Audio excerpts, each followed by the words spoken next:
পলাশির প্রান্তর থেকে 260 বছর পরে হলো নতুন করে এই দেশের মানুষ আবার জাগবে, আবার প্রতিবাদ করবে।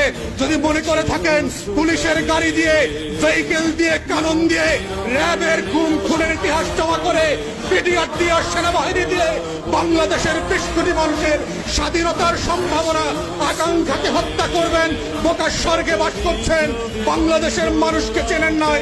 তারা নতুন করে যখন জাগবে, আওয়ামী লীগের কাফন কেনার টাকা পাওয়া যাবে না, কবর দেওয়ার মাটি পাওয়া যাবে না।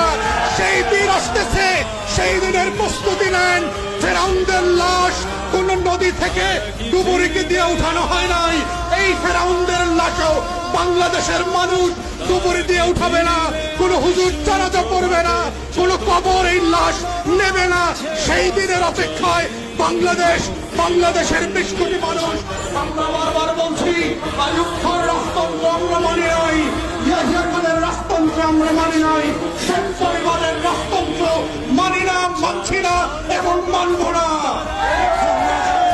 ছেলে মেয়েরা যখন ভোটার বিরুদ্ধে পাবলিক বিশ্ববিদ্যালয়গুলোতে আন্দোলন করছে, তখন আজকে মাত্র আমরা দেখলাম বরিশালে, কুমিল্লাতে, চট্টগ্রামে, ইভেন শাহবাগে আজকে পুলিশের সাজোয়া গান দিয়ে আমার দেশের তরুণ তরুণী